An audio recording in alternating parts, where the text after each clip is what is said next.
We are going to continue our 24-25 season previews today with the Utah Hockey Club. The first ever season preview in Utah Hockey Club history. So that's a kind of a cool milestone. You know, we've done the Seattle Kraken, we've done the Utah Hockey Club now. So it's cool that in the history of this channel, like we've been doing this for nearly 5 years now, we have seen two teams come into the league, one through expansion, one from relocation, and I would imagine that this is not the end of that. We're going to see a lot more of these examples come.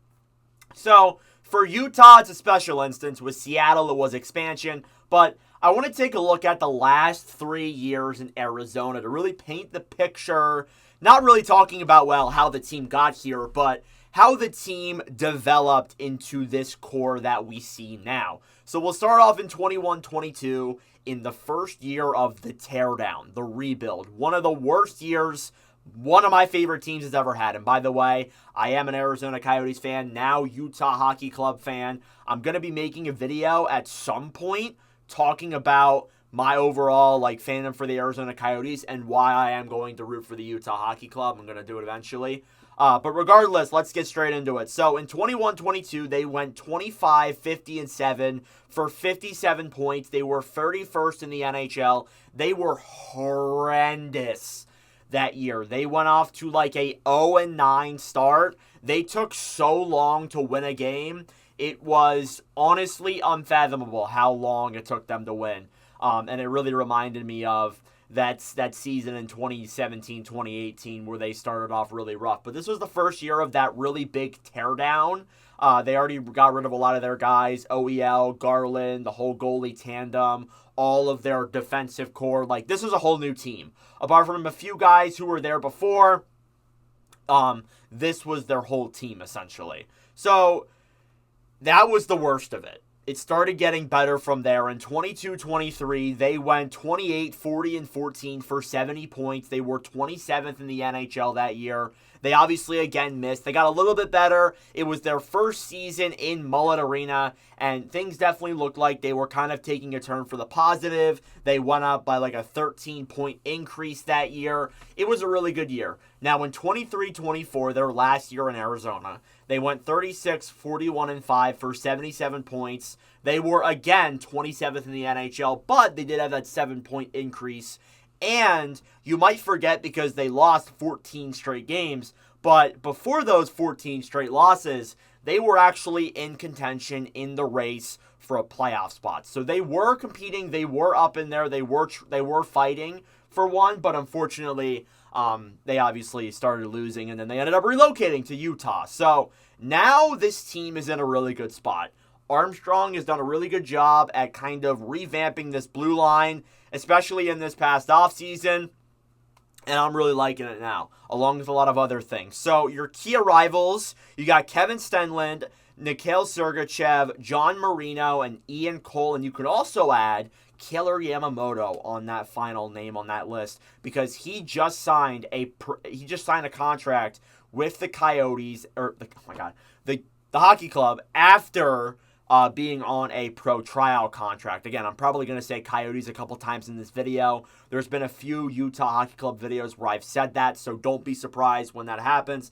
But regardless, I love those ads. Stenlund, good fourth line center. Sergachev, number one defenseman immediately. John Marino, good top four defender. Ian Cole, serviceable third pairing guy. And then Yamamoto will fit in as some good depth as well. So they did a really good job at bringing in some good ads this past offseason. And the guys they got rid of, yes, they got rid of some of the guys for the youth. But I think sometimes you got to do that when you want to make this team better. And obviously they're going to Utah. They want to be really good out of the gate, and that's kind of their plan. So your departures, you got Yanis Moser, Josh Brown, Travis Dermott, and Travis Boyd. So no big names there being lost. I guess you could add Connor Geekie in there, was probably one of their top prospects, but now he's obviously with Tampa. Moser was a good young defenseman, but pretty clear he wasn't going to fit in here. Brown, kind of the same thing. Same with Dermott. And then Boyd was a serviceable fourth line, third line guy for those couple of years he was here. I liked Boyd. It kind of sucks to see him go, but this team's got to move on from people at some point, and that's kind of where they went this offseason. So when you look in terms of their projected lineup, this is per the Hockey News, not me, so don't come at me if these lines don't make a ton of sense. Again, there's a few things I would change maybe, but it still kind of is how I would do it. You start off with your top six, not your first line. You got Clayton Keller, Nick Bjugstad, and Nick Schmaltz. I almost said Jordan Schmaltz for some reason as your first line. Then for your second line, you got Lawson Krause, Barrett Hayton, and Dylan Guenther. So, few things I changed. First off, I would move Logan Cooley, who's your third line center, into your first line. I don't know why they have Bjugstad at the first line center, but hey, we'll go with it. Keller, recently named captain. I think that's a great add. You got guys like Schmaltz, who's been on this team for God knows how long, ages, since before the rebuild. And I think that him and Keller are going to have a good year paired up together for sure. That second line I like. I like that young line of Guenther, Hayton, and Krause. And I really think Guenther is going to pop off this year. And there's some people who are kind of overlooking him a little bit and are kind of like, yeah, I don't know about him. But he really is going to be exciting this year. Just you watch. Get into your bottom six. You have Matias Maccelli, Logan Cooley, Alex Kerfoot as your third line. Then you got Michael Carcone, Kevin Stenlund, and Josh Doan as your fourth line. Then you have Liam O'Brien, Jack McBain, and Milos Kelemen. And I'm assuming Yamamoto would take his place, but you have Milos Kelemen as your extra depth players. So, not bad. I like some of those names. I think Josh Doan could really have a good impact. He showed last year that he could be an NHLer. I don't know. When he was drafted by the Oats, I was a little bit like, I don't know. Maybe he was just drafted because of nepotism and the fact that Doan worked for the Coyotes at the time. But I think he actually is turning out to be someone who can be really good, and I like that a lot. Again, Cooley and Maccelli. Maccelli probably going to be a third liner, unfortunately, but Cooley, I think, should be up in that first line or second line center slot. I really like Cooley. I think he's going to have a big year this year, a good sophomore season, hopefully, and I think that he's going to be exciting. Last year, kind of struggled a little bit, wasn't as good as I hoped him to be, but I think he can still get to that level. You just got to wait a little bit. So hopefully this is the year where we see that. And then Kerfoot and Carcone, good guys who played well last year. Carcone actually scored a lot of goals last year for some reason. I would expect that total to go down a little bit because his shooting percentage was way above average. But still, I think they're good, solid depth players, 100%. When you look at their blue line, it's completely revamped for like the third time in the last 7 years. You have Mikhail Sergachev and Sean Durzi as your first pairing. Then you have Juuso Valimaki and John Marino as your second pairing. Then you have Ian Cole and Michael Kesselring as your third pairing. Then you have Kevin Connauton as your extra defender. I like that blue line. I do. I think that blue line is exciting. I think if Sergachev can stay healthy, that's a great top four. I think Durzi's really going to work out well with him. And I honestly I really like that blue line. I really like it. I think Valimaki can take a big step. Marino can fit in really well. I think you get one more top four defenseman. That blue line is almost perfect. It is terrific. I am just in love with it. I can't lie to you guys. Then your goalie tandem is honestly the same as it's been the last few seasons. Connor Ingram and Karel Vejmelka are your two starting goalies, or your two tandem goalies, not your two starting goalies.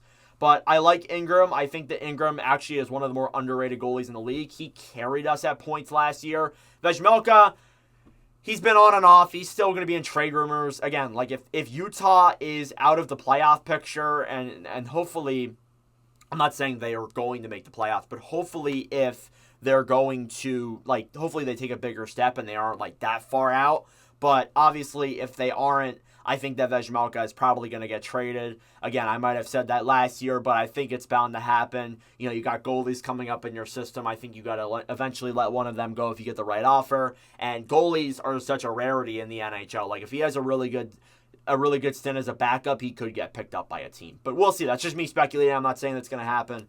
But yeah, I like the tandem. I like the defense. I like the forward core. I like a lot of this team. And I was there when it started, when this rebuild was tore down. There's videos on this channel where you go back. I was going into my freshman year of high school, and now we're heading into my senior year of high school, and man, this team can make the playoffs this year. It's kind of crazy to think. Again, I'm not saying that they will. I'm saying that they could. They very well could. It's a competitive Central, but they could. They could make it in because of how bad the Pacific is with the wild cards and stuff. But again, makes things really exciting. I like what Armstrong's done. There's been a couple of moves where I've been like, really? what is that? But I like a lot of the moves he's made. Andre Tourigny's gotten a lot of, like, Jack Adams recognition for some reason. Like, there's a lot of people this year who think that if Utah pops off this year, they think that Tourigny's going to win the Jack Adams, which is crazy to think because he was there too at the start of the rebuild in 22-23. So he's one of those, or 21-22. So he's really become one of those guys who has established himself as this coach that has stuck through. And I think they're probably going to keep him unless if they really struggle. But overall, I like what this team's done. I like what they've built. I like everything they've done. Honestly, I don't have a bad thing to say. Apart from maybe some of the depth. The depth could be better, but I still really do like it. So let's get into a little excerpt from the Hockey News' yearbook in the X Factor, where it says, all eyes will be on Utah in the team's first season in a new location. The Hockey Club's first home game is set for October 8th, which is in 2 days, against Chicago. Is set to be on national TV. Will the team embrace the excitement and capitalize on the buzz to get off to a hot start? And this is what makes me so excited about this team. Listen, my Coyotes are in the background right now. You can see their jersey right there, but I love this team. This team looks really fun to watch. We're at the tail end of that rebuild, and I might be different from some Coyotes fans, but it's the same players. Listen, I watched like a preseason game. I was going to be like, I don't really know if I can do this, and then I cheered when they scored. So I have to. I have to do it. So, yeah, the Utah Hockey Club, I'm really looking forward to them this year. I'm looking forward to when my standings predictions come out on Tuesday. Those will be very exciting for you guys to watch. I actually have a brand new whiteboard that is going to be used on the channel. We're also working on some new camera as well because I've been using the same camera for nearly 5 years. I think it's time we upgrade, right? Right? All right. Anyways, thank you guys for watching. If you enjoyed, make sure to like, subscribe down below. I greatly appreciate it. Anyways, that's it for me. We're going to do the last 4 tomorrow. I'm just going to nail them out. But anyways, thanks for watching, and I'll see you guys in the next video. Adios.